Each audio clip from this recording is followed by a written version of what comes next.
Beredarnya istilah generasi micin di era milenial ini semakin marak.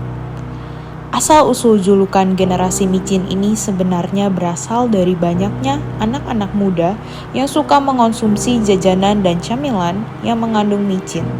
Contohnya seperti mie instan, lidi-lidian, dan jajanan-jajanan lainnya yang mengandung bubuk MSG.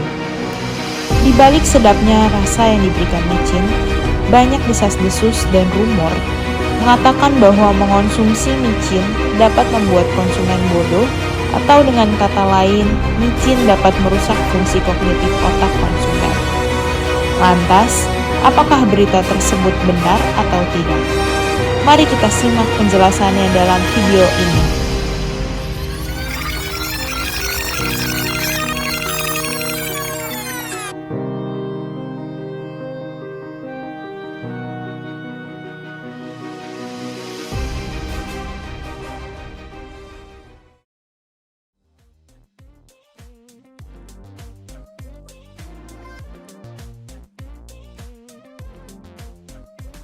Halo semua, nama saya Christopher Saadi, biasanya dipanggil Adi.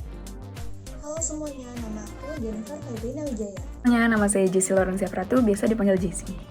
Perkenalkan, nama saya Paridi Michael Briono, biasa dipanggil Michael. Halo semuanya, perkenalkan nama aku Aiko Mitsue. Halo semuanya, perkenalkan nama saya Faradea Nurmajid. Halo semuanya, perkenalkan nama saya Nicole Adanisa Ferdante. Hai semuanya, namaku Ko Andreas Christopher Gunawan, biasa dipanggil Andreas. Halo semua, perkenalkan nama aku Rachel Hindrata Yoslim. Halo semuanya, perkenalkan nama saya Javier Hugo Farah Adika. Halo semuanya, nama aku Putri Ramadhani Sucitri Mukti. Halo semuanya, perkenalkan nama aku Atala Novel Mbarak. Halo semua, perkenalkan nama saya Cika Lovenia Kristi, biasa dipanggil Cika. Yuk, simak penjelasan dari kami.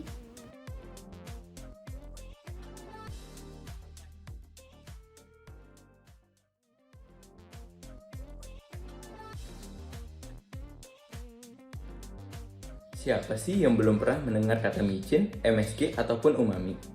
Tentunya, kamu juga pasti pernah melihat micin, baik itu di dapur, minimarket, atau supermarket. Micin atau MSG adalah penyedap rasa yang lazim digunakan dalam memasak sehari-hari. Lalu, apa sih MSG itu? MSG adalah singkatan dari monosodium glutamat, kristal berwarna putih yang diekstrak dari asam aminoglutamat alami yang dapat memberikan rasa umami pada masakan. Pernah marak di sosial media bahwa micin dapat menyebabkan penurunan fungsi kognitif, sehingga seseorang dapat menjadi lemot, lemah otak, atau bahkan menjadi bodoh. Kira-kira hal itu benar atau hanya hoax ya? Yuk kita selidiki kebenarannya. Nyatanya, glutamat, yang merupakan salah satu molekul yang terdapat di dalam MSG, dapat memasuki otak dan mengoverstimulasi neuron otak sehingga dapat mematikannya dan menyebabkan penurunan kognitif. Kalau begitu bahaya dong mengonsumsi MSG. Aduh, aku sedang mengonsumsi banyak banget micin nih selama hidupku. Masa aku jadi lemot? Tunggu dulu. Menurut FAO, Expert Committee on Food Additives, glutamat yang dikonsumsi itu tidak dapat melewati barir otak dan pembuluh darah sehingga tidak mungkin sampai ke neuron-neuron otak. Karena tidak sampai ke neuron otak, glutamat tidak dapat menyebabkan overstimulasi neuron. Nah iya, betul itu. Jadi glutamat yang kita dapat dari makanan tidak dapat mematikan neuron pada otak, sehingga tidak menurunkan fungsi kognitif otak atau membuat kita jadi lemot. Bahkan dalam sebuah penelitian, MSG justru terbukti memberikan dampak positif pada fungsi kognitif loh. Loh, kok justru memberikan dampak positif pada fungsi kognitif? Mungkin bisa tolong dijelasin? Berdasarkan sebuah riset yang dipublikasi dalam European Journal of Clinical Nutrition, pasien dengan demensia yang mengonsumsi micin justru mengalami peningkatan fungsi kognitif. Hal ini dilihat berdasarkan TDAS, GBSS, dan beberapa kuesioner. TDAS atau kepanjangannya Touch Phenotype Dementia Assessment Scale, GBSS yaitu Gut-Price Brain Steen Scale. Berdasarkan skala TDAS, pasien dengan demensia yang mengkonsumsi micin mengalami peningkatan skor dibandingkan pasien yang tidak mengkonsumsi MSG atau micin. Selain itu, pasien yang mengalami improvisasi dalam palatability atau kemampuan seseorang untuk setuju terhadap suatu rasa yang lezat atau nikmat menunjukkan improvisasi fungsi kognitif yang lebih besar dari pasien lainnya.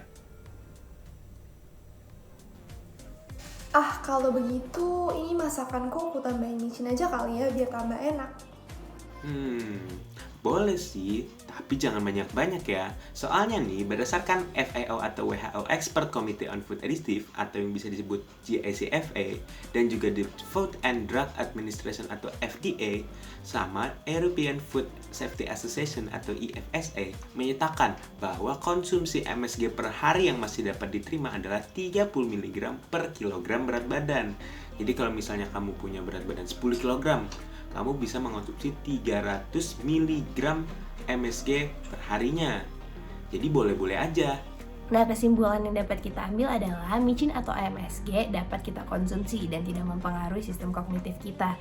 Tetapi kita juga harus menjaga kadar MSG yang masuk ke dalam tubuh kita agar tidak melebihi dari 30 mg per kilogram berat badan per hari. Lalu, janganlah langsung percaya pada berita yang tersebar di media sosial. Cek dan dicek terlebih dahulu pada sumber-sumber yang terpercaya, seperti jurnal, riset, lembaga negara seperti Kominfo, dan lain sebagainya.